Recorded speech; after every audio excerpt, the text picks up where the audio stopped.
Alléluia. Bonjour à tous et à toutes. Chers frères et sœurs bien-aimés en Christ, que la grâce de notre Seigneur vous soit abondamment communiquée ce matin au nom de Jésus. C'est une joie pour moi, pour nous, ma famille et moi, de vivre, de partager ce culte d'adoration en cette journée dominicale, en ce dimanche 19 octobre 2025. Que le nom du Seigneur soit béni. Voilà, après ce temps de louange et d'adoration, nous allons maintenant écouter la parole de Dieu. Notre texte principal se trouve dans le livre d'Exode. Exode chapitre 33, du verset 1 au verset 3. Et puis nous allons sauter jusqu'au verset 15 à 17. Alors nous allons commencer avec Exode chapitre 33, donc du verset 1 à 3. Je lis la première partie dans la version du Semeur et puis la deuxième dans la version Louis II. Il est écrit: L'Éternel dit à Moïse, va, quitte ce lieu, toi et le peuple que tu as fait sortir d'Égypte, et rendez-vous au pays que j'ai promis par serment à Abraham, à Isaac et à Jacob de donner à leurs descendants.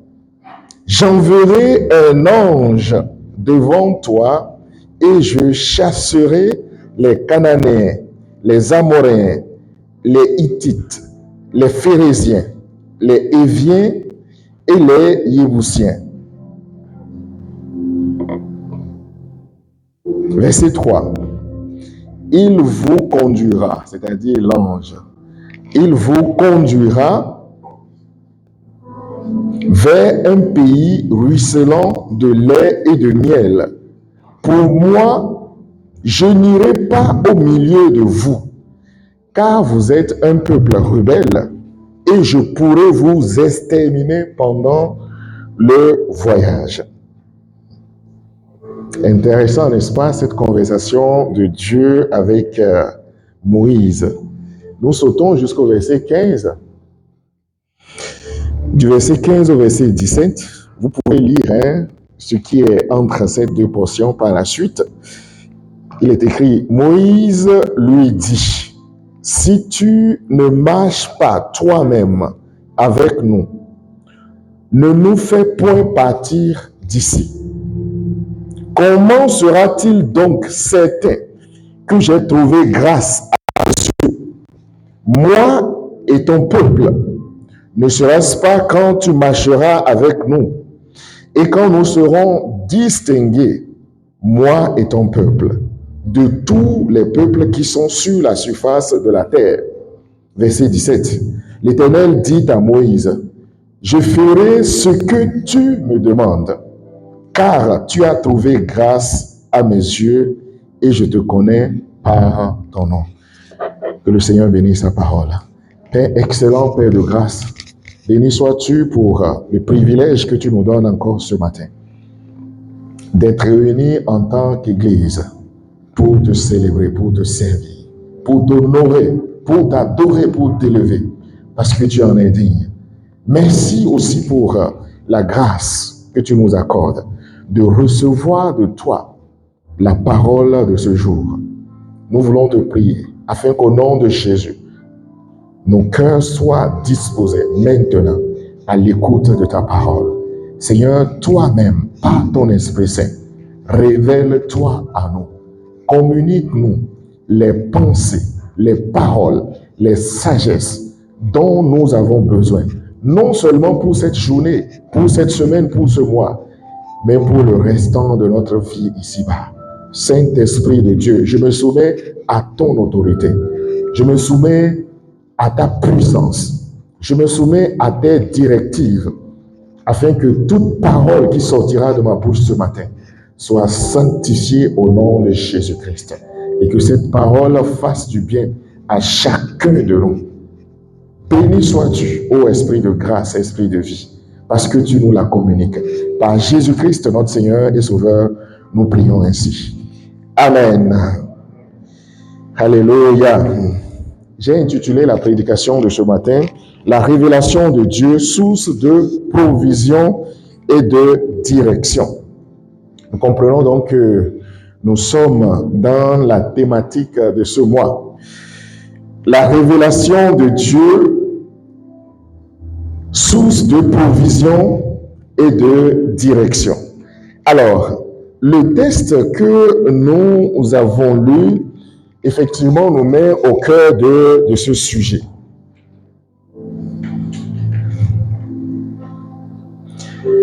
Première chose que je voudrais dire en introduction avant de poursuivre, c'est que le Seigneur, lorsqu'il se révèle à nous, c'est pour d'abord nous communiquer sa pensée, c'est pour nous communiquer sa volonté, ce qu'il désire. Le Seigneur, lorsqu'il se révèle à son Église, à ses enfants, que ce soit collectivement ou individuellement, c'est pour leur faire connaître sa volonté, ce que lui, il veut. Parfois, il nous arrive de chercher la révélation de Dieu, de chercher Dieu pour ce que nous voulons, pour notre volonté. Alors que lorsque Dieu se révèle à son Église et à ses enfants, c'est pour d'abord leur communiquer sa volonté. Très souvent, notre volonté est aux antipodes de celle de Dieu. Notre volonté est contraire à celle de Dieu. Et parfois, nos demandes, nos prières, qui sont faites avec la plus grande sincérité possible, ces prières, ces requêtes sont contraires à la volonté de Dieu. Malgré que nous sommes chrétiens, nous sommes enfants de Dieu, il nous arrive de demander des choses qui sont contraires à Dieu. Rappelez-vous de Jésus-Christ lui-même, lorsqu'il était dans le jardin de Gethsémani.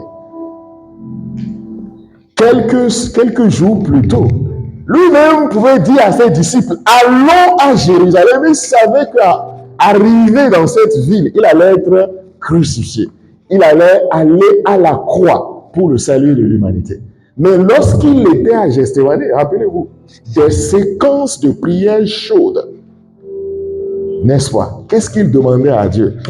Si tu pouvais éloigner de moi cette coupe. Jésus, toi maintenant, aujourd'hui, maintenant là, tu veux te soustraire, t'échapper à cette volonté. Si tu pouvais éloigner de moi cette coupe. Il priait ainsi. Mais ce qui est intéressant, c'est que il soumet cette prière, cette demande à la volonté de Dieu. Non pas ma volonté, mais la tienne. Dieu se révèle pour faire connaître sa volonté, son dessein. Et lorsqu'il se révèle à nous, soit c'est pour nous faire entrer dans le salut, ça c'est très important. Dieu se révèle à nous pour nous faire entrer dans le salut, pour nous sauver, pour que nous soyons spirituellement sauvés, que nous passions de la mort à la vie. Ou alors lorsqu'il se révèle à nous, c'est pour nous faire passer d'une étape à une autre, pour nous faire passer d'une saison à une autre saison, pour nous faire passer d'un point à un autre point. Ça, c'est très important et il se révèle à nous. Et justement, le texte que nous avons lu ce matin s'inscrit dans cette perspective où Dieu se révèle à son peuple, au peuple d'Israël, pour le faire passer d'un point à un autre point, d'un lieu à un autre lieu, d'une saison à une autre saison. Nous y reviendrons tout à l'heure. Frères et sœurs, la révélation, puisque c'est elle que nous proclamons durant ce mois, la révélation de Dieu, c'est un moyen de communication que Dieu utilise pour s'adresser à l'Église, pour s'adresser aux croyants, pour s'adresser aux chrétiens. Vous savez, lorsque j'étais en train de préparer cette prédication, je me demandais, est-ce qu'il fallait écrire chrétien ou utiliser un autre mot? Parce que, en réalité, le terme ou bien le mot chrétien est galvaudé maintenant, n'est-ce pas? A perdu sa subsistance, a perdu son contenu. Tout le monde peut se proclamer, se présenter comme étant chrétien. Alors que lorsque nous nous référons à l'Église primitive. Ceux qui étaient appelés chrétiens, c'est ceux-là en qui la vie de Jésus se manifestait. Ceux-là en qui Dieu se manifestait. Jésus se manifestait. En l'occurrence, les chrétiens d'Antioche. On voyait en eux la vie de Jésus, la révélation de Jésus au travers d'eux. Voilà pourquoi on les a appelés chrétiens, c'est-à-dire petit Christ, petit Jésus. Et donc, pour nous, dans la nouvelle alliance, le chrétien, ou bien le croyant, je dirais le croyant, ne peut pas vivre sans révélation. Il ne peut pas vivre sans la révélation de Dieu. Il ne peut pas vivre spirituellement en dehors de la révélation de Dieu. J'ouvre ici une petite parenthèse pour nous rappeler peut-être le contexte chrétien dans lequel nous vivons, dans lequel nous avons grandi, et puis nous pensons à tort justement que c'est le standard, que c'est la norme. En fait, lorsque Dieu se révèle, on pense que, waouh, ça c'est intéressant, Dieu s'est révélé. Dieu s'est révélé à son église. Pendant que nous étions à l'église, il y a une révélation, il y a une prophétie, il y a un miracle, il y a quelque chose. En fait, lorsqu'il y a une révélation, pour nous, chrétiens contemporains, chrétiens d'aujourd'hui, on pense que c'est quelque chose d'extraordinaire. Quelque part, j'ai envie de dire, c'est vrai. Mais en réalité, la révélation de Dieu pour son église, pour ses enfants, pour le croyant, ne doit pas être quelque chose d'épisodique, de sporadique. C'est-à-dire, Dieu, il se révèle et puis il disparaît. Il se révèle et puis il prend un moment de silence. Non, en fait, le chrétien doit vivre constamment par la révélation de Dieu. Rappelez-vous dans 1 Samuel chapitre 3, au verset 1, lorsque Samuel entrait en scène, lorsqu'il est appelé à la sacrificature, 1 Samuel chapitre 3 à partir du verset 1, la Bible nous dit qu'en ce moment-là, la parole de Dieu était rare. La parole de Dieu était rare et les visions par lesquelles il s'adressait à ses enfants, au peuple, ces visions étaient peu fréquentes.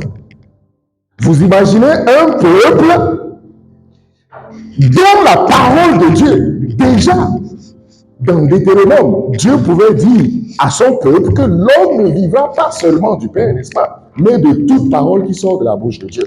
C'est-à-dire, la parole de Dieu est une nourriture, est un pain que le croyant doit prendre, doit déguster tous les jours. Est-ce qu'on arrive à se passer de la nourriture pour 24 heures?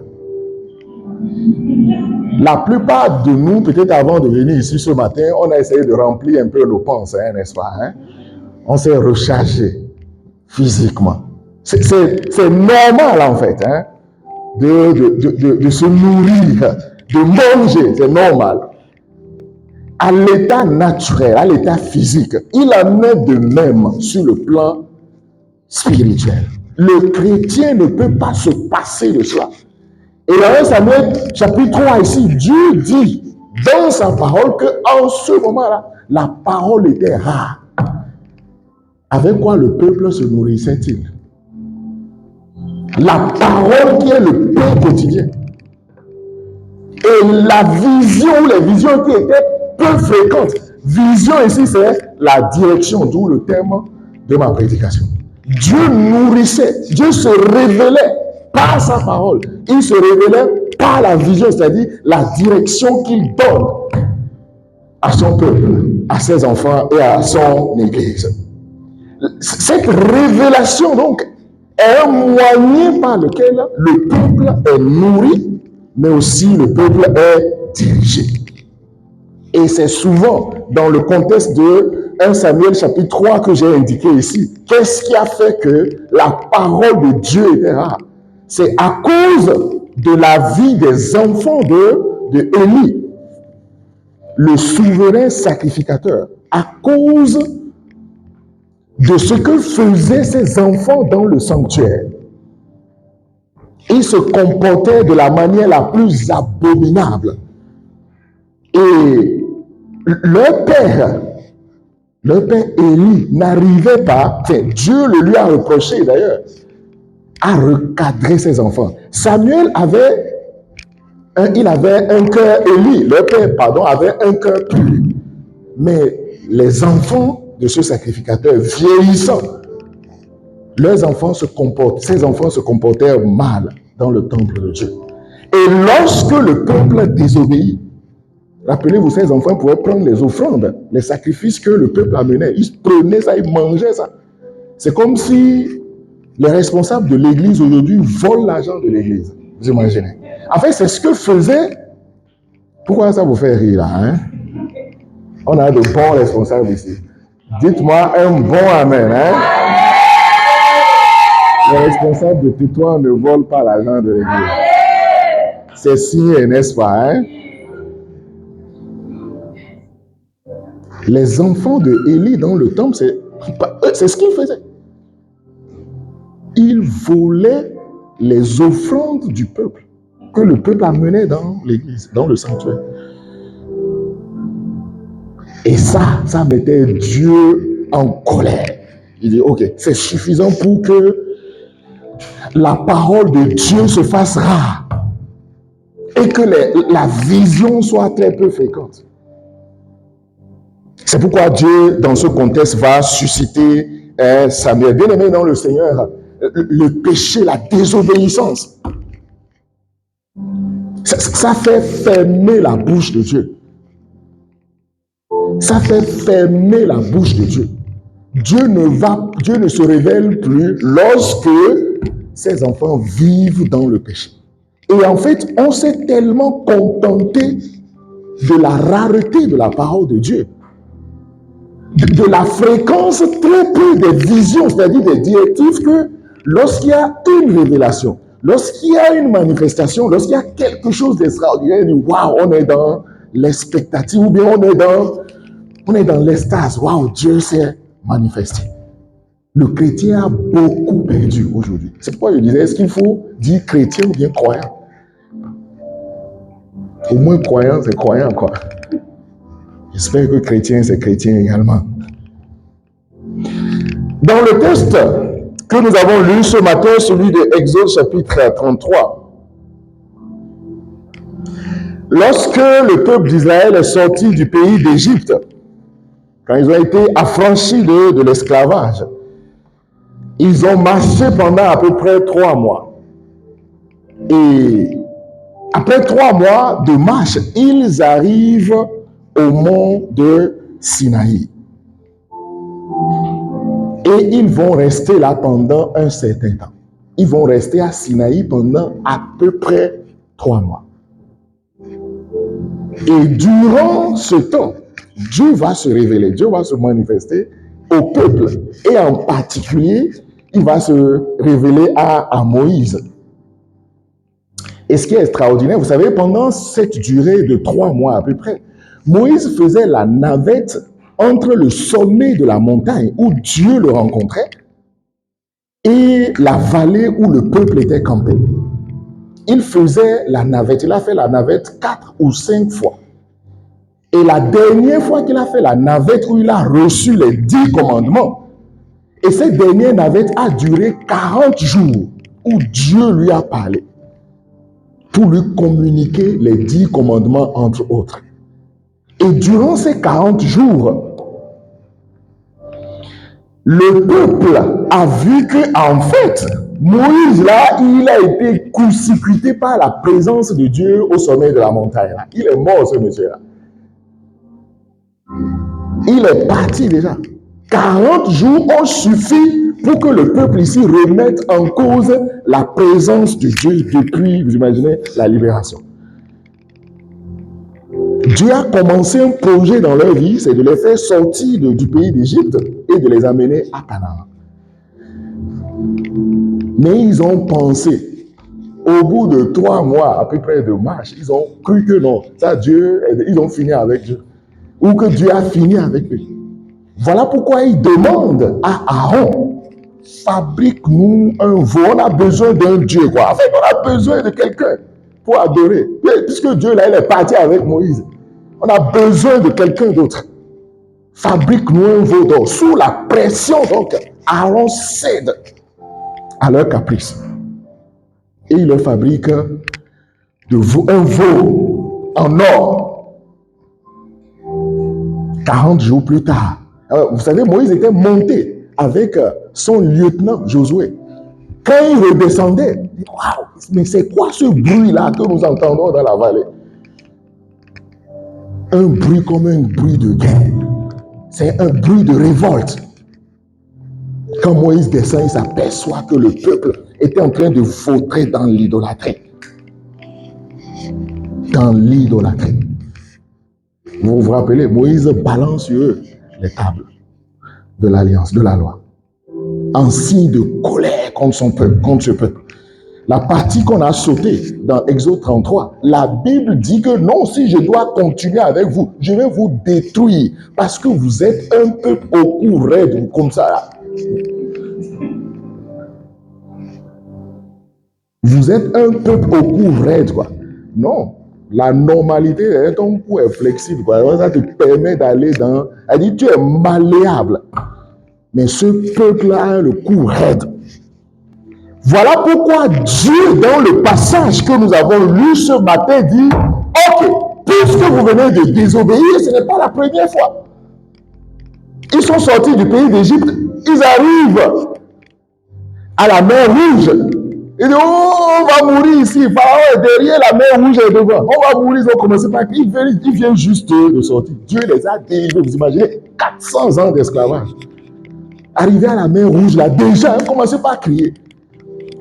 Ils ont multiplié des infidélités comme ça jusqu'au mont Sinaï, à 4 reprises.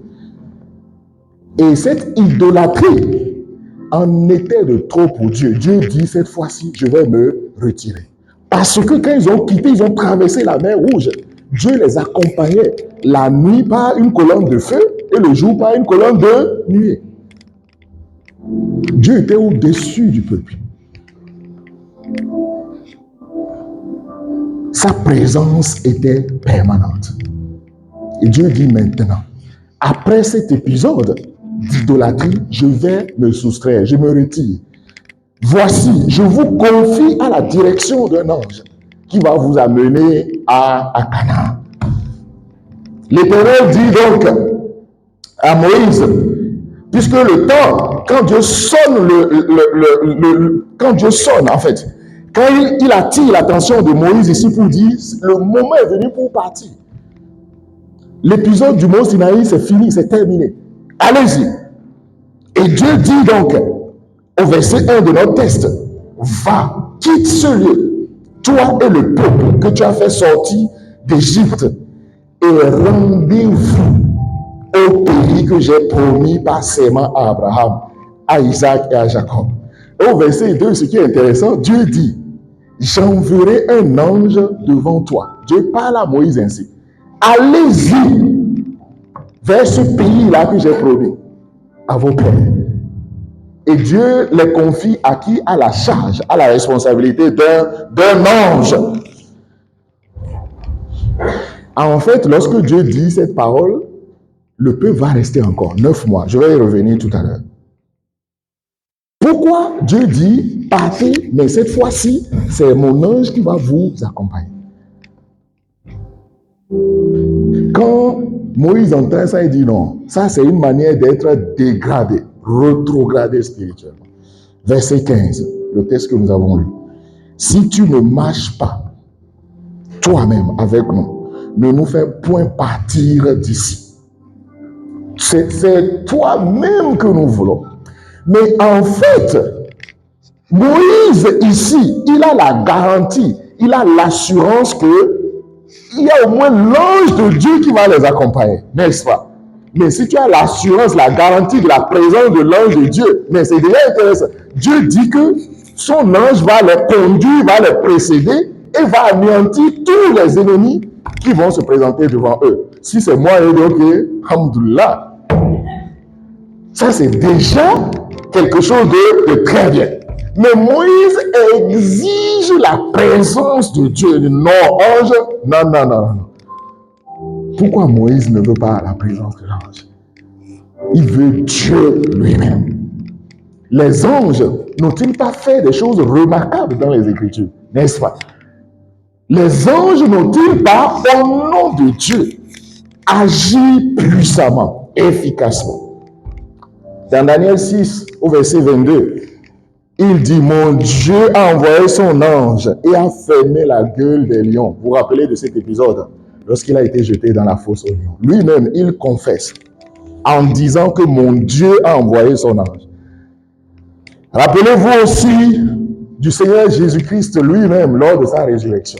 C'est l'ange de Dieu, un ange puissant, un archange, qui a été envoyé. Matthieu chapitre 28, à partir du verset 2, il est écrit, voici il eut un grand tremblement de terre. Qu'est-ce qui a créé ce grand tremblement de terre? Car un ange du Seigneur descendit du ciel, vint rouler la pierre et s'assit dessus. Son aspect était comme l'éclair et son vêtement blanc comme la neige. Verset 4.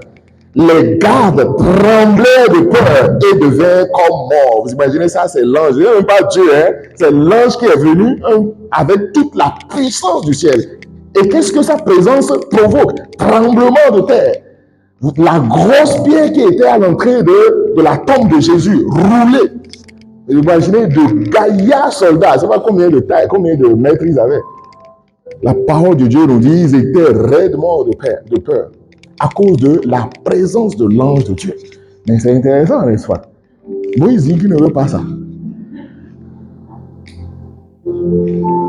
L'apôtre Pierre, dans le livre des Actes, Actes chapitre 5, Actes chapitre 12, il a été délivré 2 fois de la mort par un ange que le Seigneur lui a envoyé.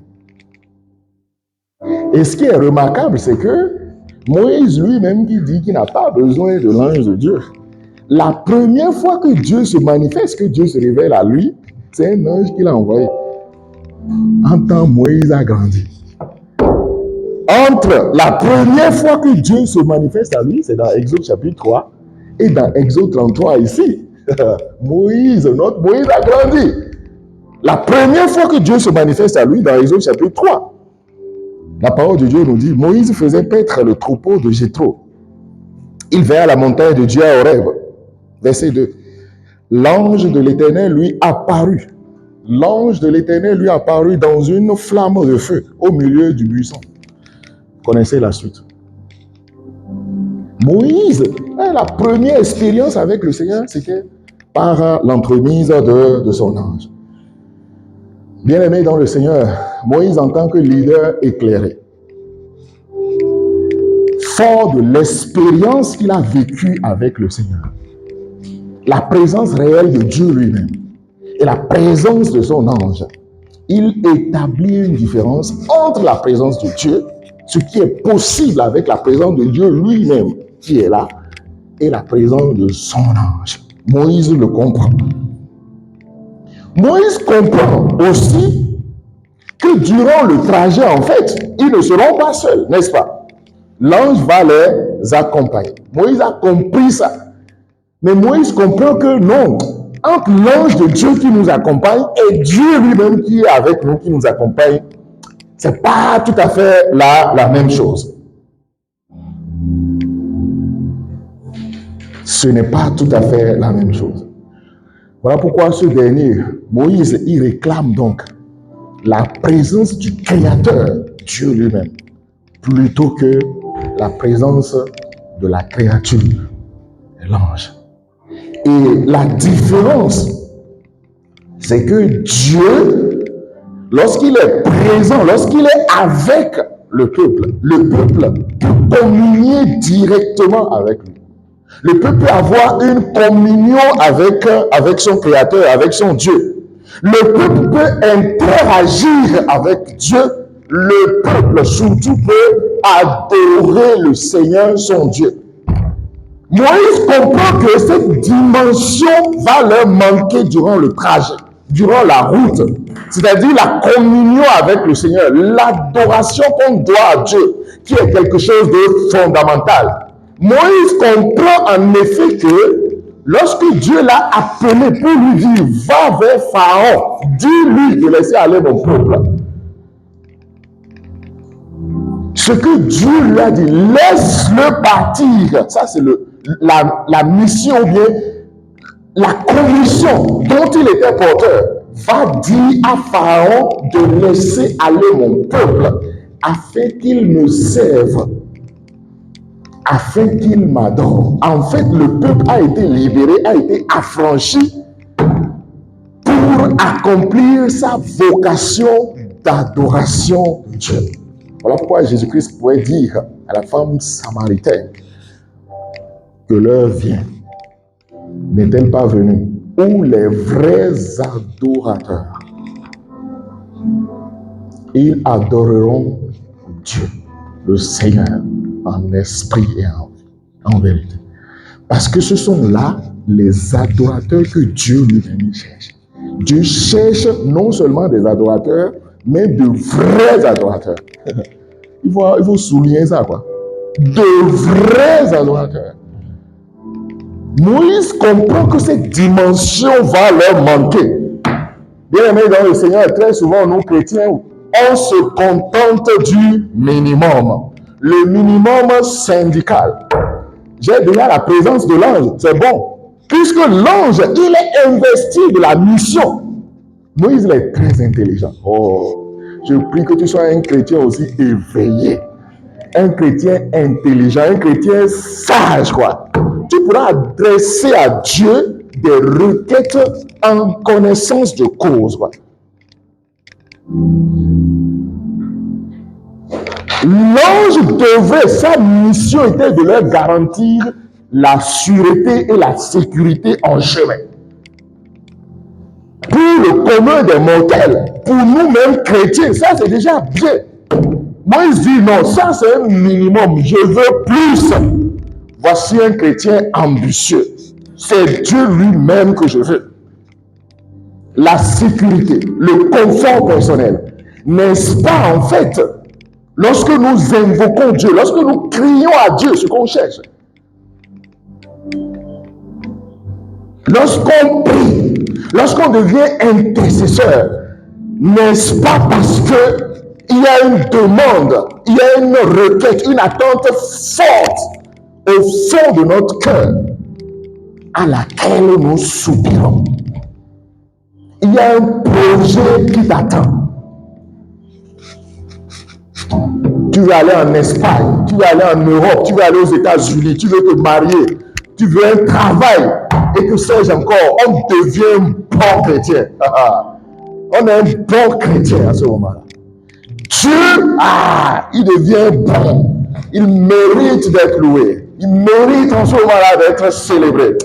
Tu vas à l'église, tu es un bon chrétien. Mais derrière, il y a tes intérêts que tu es en train de chercher. Moïse trouve la sécurité, le confort. Il dit non, je ne veux pas ça. Ça, c'est le minimum. Bien-aimé dans le Seigneur, il est impossible d'aller loin avec le Seigneur. Il est impossible de gravir des échelles avec le Seigneur lorsqu'on se limite, lorsqu'on se contente à ce minimum syndical, lorsqu'on ne recherche que pour soi la sécurité et la sûreté. Ce qui n'est pas mal. Rappelez-vous de Job. En fait, ce qui est extraordinaire dans ce qu'il a vécu comme épreuve, Satan, il se balade et il voit Job dans son intégrité. Il dit, mais ce n'est pas possible. Comment est-ce que cet homme peut être aussi intègre, peut être aussi fidèle, peut être aussi juste et droit? C'était bizarre pour Satan lui-même. Vous imaginez? Lorsque tu es un chrétien moyen, aujourd'hui tu tombes, tu te relèves après demain, tu tombes, ouais, on appelle ça montagne russe, quoi. Montagne russe, là, c'est comme ça. Ça monte, ça descend, ça monte, ça descend, ça monte, ça descend. Satan, ok, c'est ça qui est normal pour lui.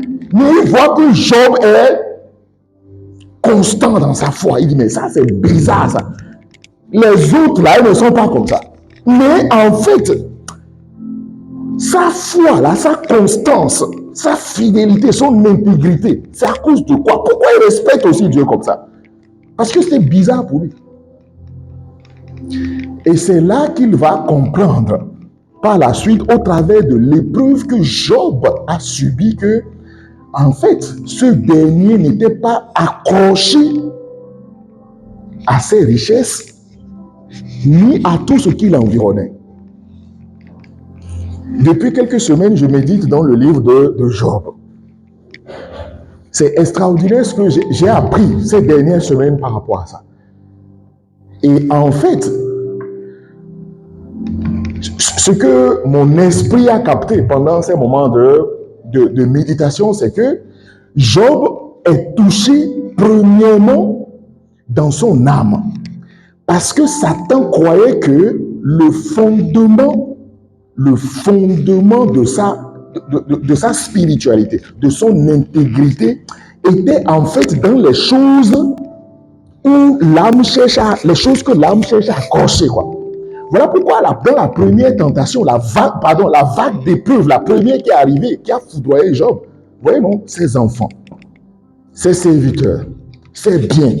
Vous voyez, non, ces choses-là, c'est l'âme qui est accrochée à ça. On a besoin de ça. On est attiré par ça. Satan dit, ok, quand on va lui enlever ça, ok, on va voir, puisque voyez, non, est-ce que sa vie est basée sur ça, est fondée sur ces choses-là? Est-ce que sa tranquillité, là, son intégrité, c'est lié à ses affections de l'âme? Vous savez que l'âme, là, il faut comprendre qui l'on est. Souvent, on dit que l'âme est le siège de nos émotions. C'est plus que ça. Si ce n'était que le siège de nos émotions. La parole de Dieu nous dit que, en fait, l'âme est soumise à des combats, quoi. Rappelez-vous de ces choses charnelles qui font la guerre à l'âme. Ça, c'est l'apôtre Pierre qui le dit. L'âme du chrétien est soumise constamment à un combat spirituel. Satan te fait la guerre. Il fait la guerre à ton âme. Parce que ton âme a besoin de s'accrocher. Ok, tu as besoin de serviteurs, tu as besoin de richesses, tu as besoin de gloire, tu as besoin de... En fait, c'est l'âme, ça. L'âme est impactée par ces choses. On enlève ça pour Job. Job est resté fidèle. Il dit, Satan, il est encore surpris. Il dit, non, j'ai touché à son âme. C'est-à-dire, j'ai touché aux choses que l'âme cherche là. L'âme est fragile, hein, bien aimé dans le Seigneur. Voilà pourquoi le psalmiste pouvait dire, oh mon âme, pourquoi t'abattre au-dedans de moi? Ça, c'est l'esprit qui prend le contrôle cette fois-ci. Pourquoi l'esprit du psalmiste, pourquoi tu t'abats au-dedans de moi? Adore le Seigneur. Ça, c'est la faiblesse de l'âme. Il faut avoir un esprit fort. L'esprit du Saint-Esprit qui est en nous, qui est dans notre esprit. Dans la vie de Job, Satan lui retire. Cette fois-ci, l'épreuve qu'il va subir, ce n'est plus une épreuve qui touche directement à son âme, mais à son corps. La deuxième salve d'épreuve, ça a touché le corps physique de Job. Une maladie éruptive. Sa peau puait, quoi. Un notable de l'Orient. Un notable, quelqu'un qui était connu par sa fortune, les richesses qu'il avait. Vous savez, souvent, nos infirmités sur le plan physique, sur le plan naturel, c'est une cause de complexe profond dans la société. Mes sœurs dans le Seigneur, je vous aime beaucoup. Hein. Dites-moi un bon amen. Hein? Amen. Vous aimez entretenir votre corps, n'est-ce pas? Vous pouvez faire le sport pour maintenir, avoir, on dit quoi, la ligne, la dictature de l'apparence physique. Ce n'est pas seulement les sœurs, hein. Mes frères, je vous aime aussi. On aime avoir des pectoraux, hein, les biceps bien développés. On va en salle de sport. Là. Même pendant l'hiver, le frère, là, il est en t-shirt. Quoi. Il voit ses muscles comme ça. il entretient ça à partir de samedi, là, samedi, ou bien depuis jeudi même, quoi. On fait un jeûne, quoi, pour rester. Ça, c'est. Vous voyez, donc, le corps, comment est-ce que. Il suffit que quelque chose touche ce corps-là. Ça peut faire naître en nous le complexe. On souffre de voir notre corps malade, pas bien portant, etc., etc. Satan touche Job pour voir est-ce qu'il a une fierté pour son corps là. Est-ce que c'est... Je ne sais pas, la Bible ne nous présente pas qu'est-ce qu'il était un monsieur, il est touché quoi. Vous voyez, une maladie puante, une maladie sale, qui est portée généralement par des pauvres. Même la femme de Job a dit maintenant là, maudit Dieu et meurt. C'en est trop. Job a dit non. Et Satan se rend compte que l'âme de Job a été torpillée. Son corps torpillé. Mais en fait, il n'est pas fondé sur ces choses. Ni sur la valeur de son corps, ni sur en fait ce que son âme veut consommer, veut aspirer, ce que son âme désire. Satan se rend compte que non, ce n'est pas ça sa force. Sa confiance n'était pas là, mais en Dieu seul. Alléluia. C'est le Seigneur qui faisait la force de cet homme. On lui enlève tout, même son corps. Il y a un chant qu'on chantait au pays, là.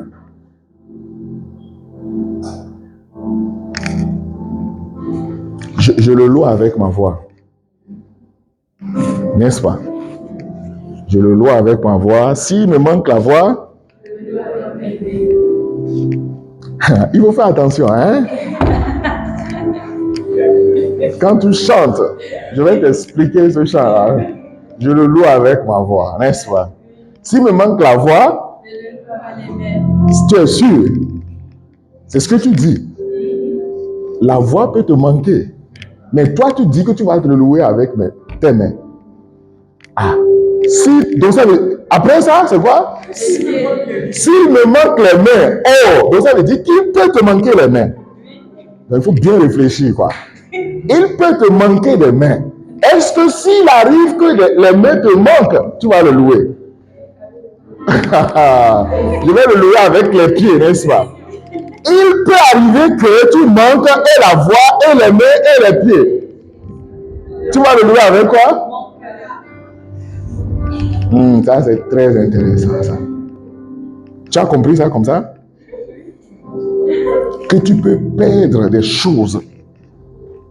Tes mains, tes pieds. Est-ce que le Seigneur continuera à être le maître de ta vie? Job dit oui, c'est lui. C'est lui. Alléluia.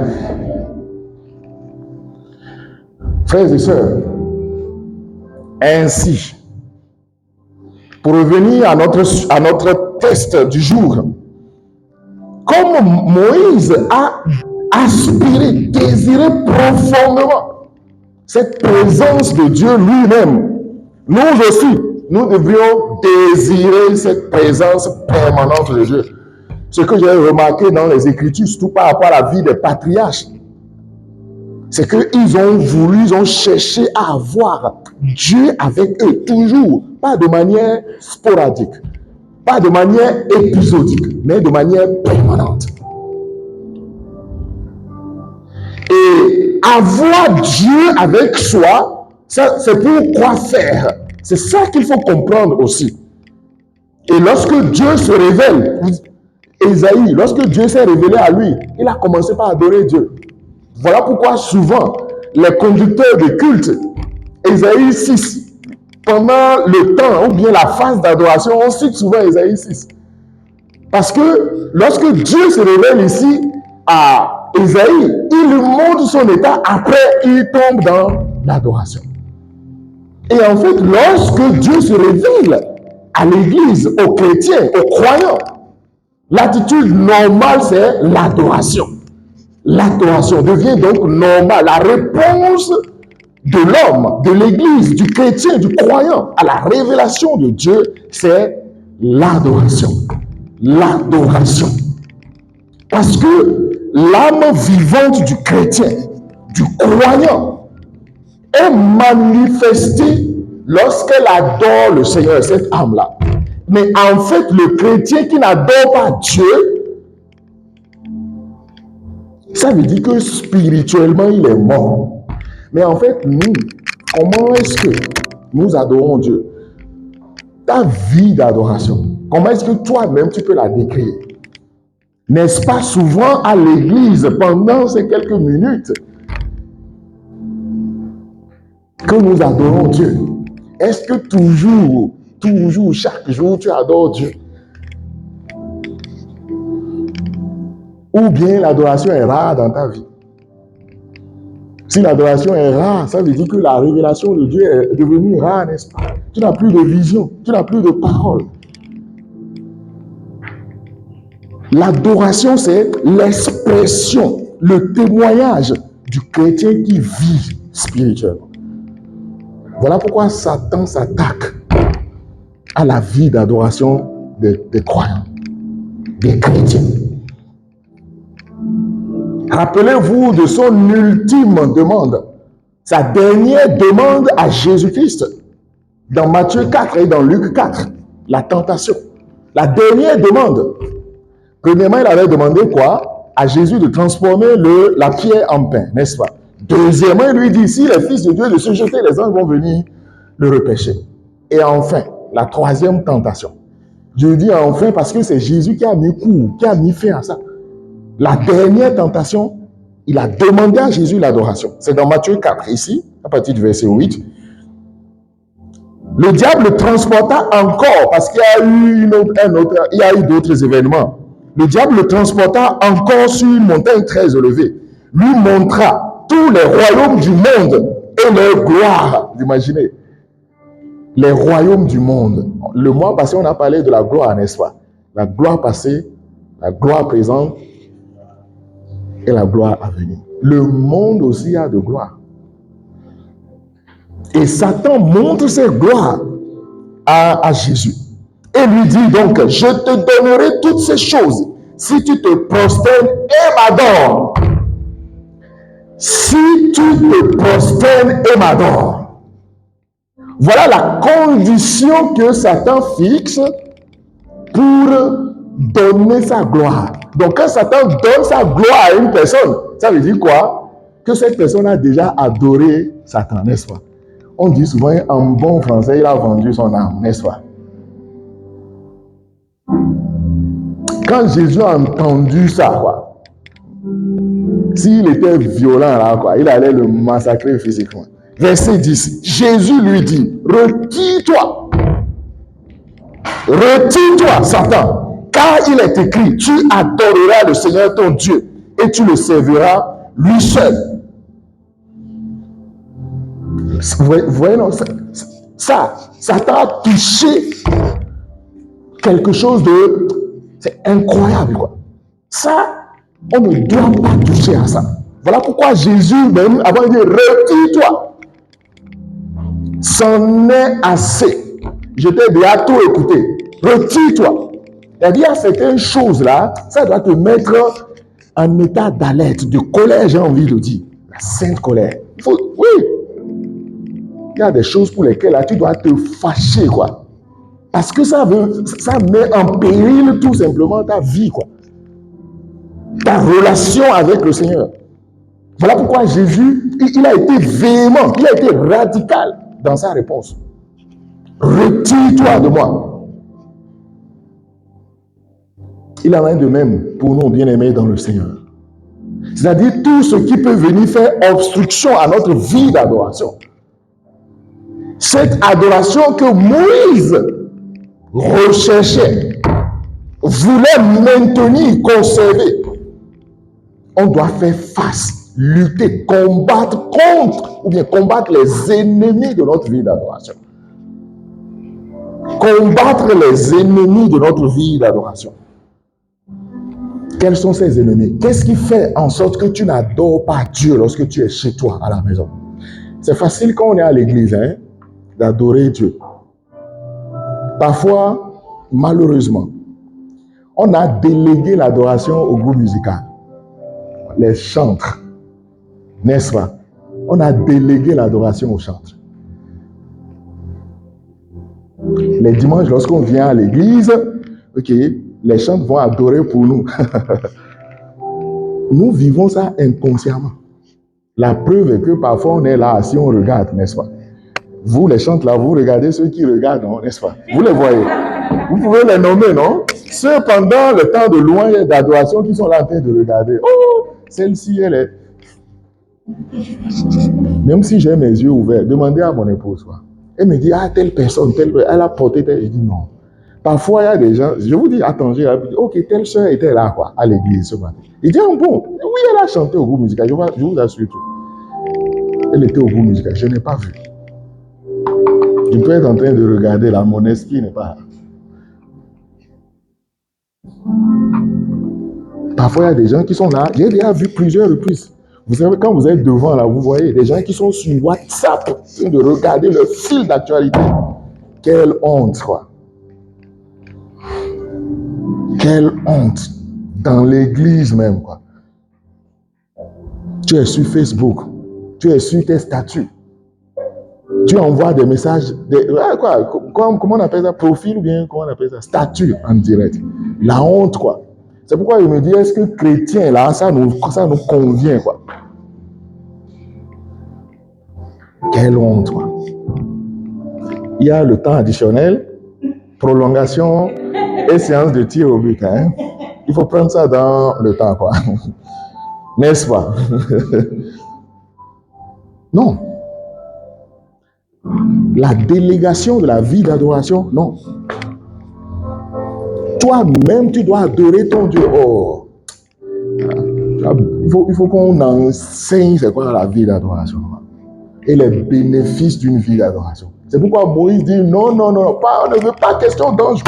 Si tu es un chrétien immature, là, tu as accepté ça, quoi. L'ange, c'est bon. Et Moïse dit non, toi-même. Parce qu'on veut t'adorer, quoi. On veut communier avec toi. Avec l'ange, non. Rappelez-vous dans Jean, l'apôtre Jean, dans l'Apocalypse, quoi. Jean a vu des choses extraordinaires, il voulait se prosterner pour adorer. Il dit non, lève-toi vite, je suis un créateur. Une créature comme toi. Tu adoreras Dieu seulement.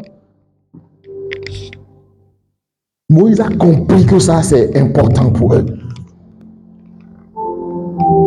Ainsi, perdre sa vie d'adoration ou ne pas avoir une vie d'adoration, c'est perdre la possibilité de recevoir des révélations venant de Dieu. Parce que c'est dans l'adoration que Dieu va se révéler. C'est dans l'adoration qu'il va se révéler quotidiennement. En dehors de ça, non. En ce moment-là, la parole de Dieu était comment? Rare. Les visions étaient comment? Peu fréquentes.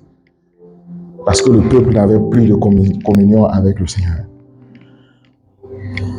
Bien-aimés frères et sœurs dans le Seigneur, ce matin, la présence permanente de notre Dieu,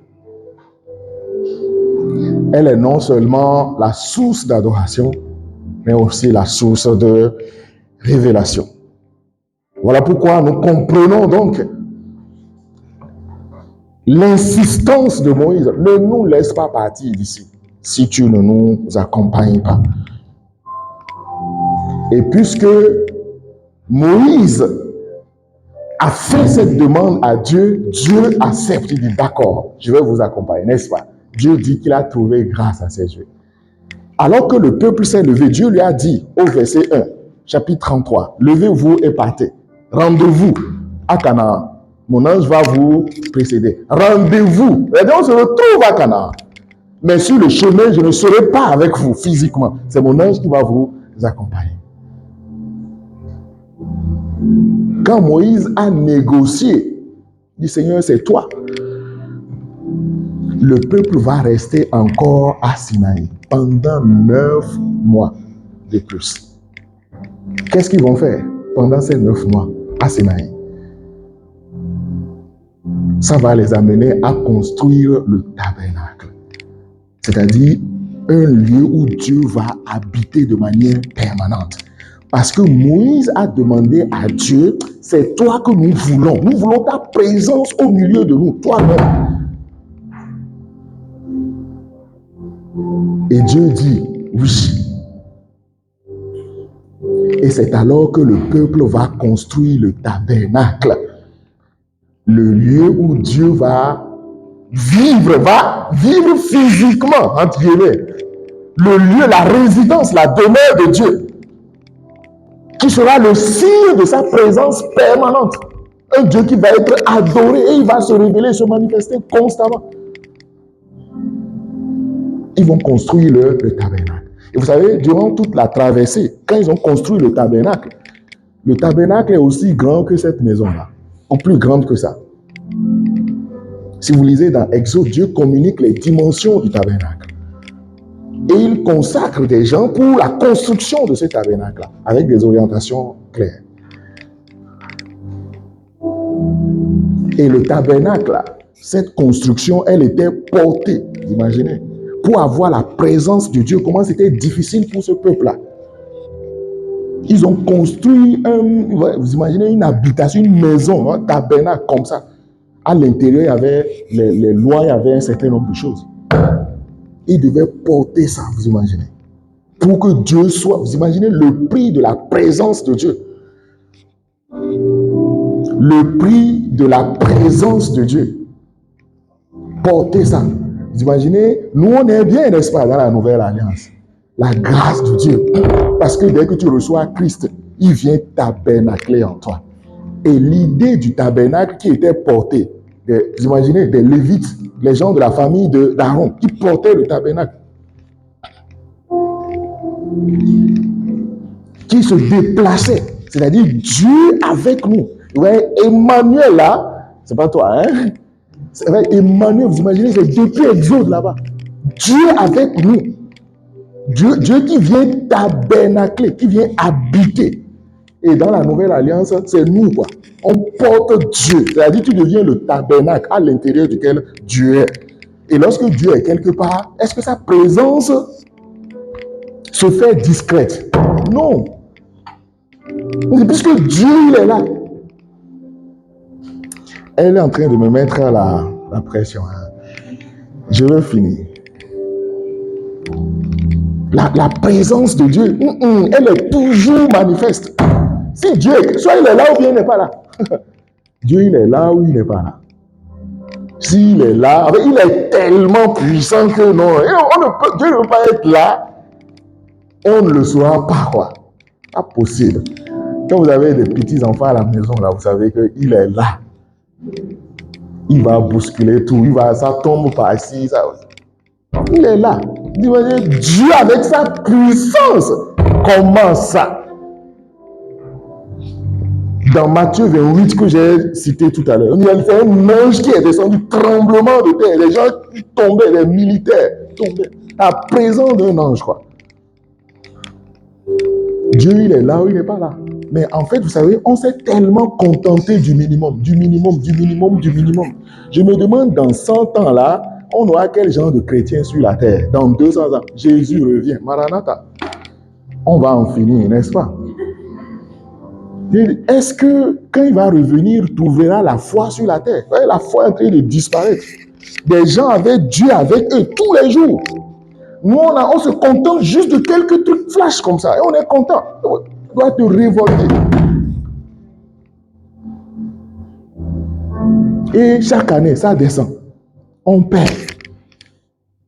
Et ceux qui vont venir après nous vont voir, ok, c'est nous qui serons les standards. C'est ce qu'ils ont vu de nous qui vont le copier, oui ou non? Si nous étions de mauvais chrétiens, ils vont copier ça.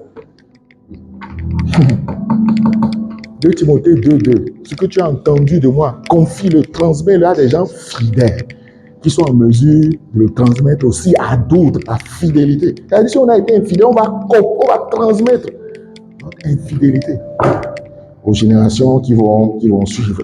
Dieu, lorsqu'il est quelque part, il se fait sentir. Lorsque le peuple a terminé la construction du tabernacle, et on va s'arrêter là, le 20e jour du second mois de la seconde année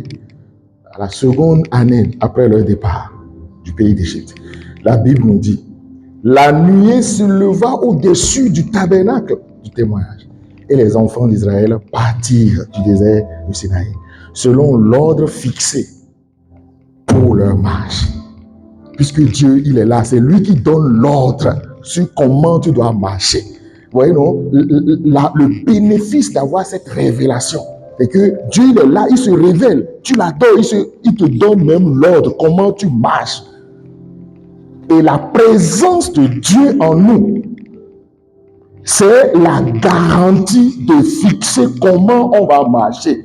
Puisque j'ai le Saint-Esprit en moi, et la présence du Saint-Esprit me donne non seulement la direction, mais la temporalité, la séquence, la manière, la fréquence de la marche.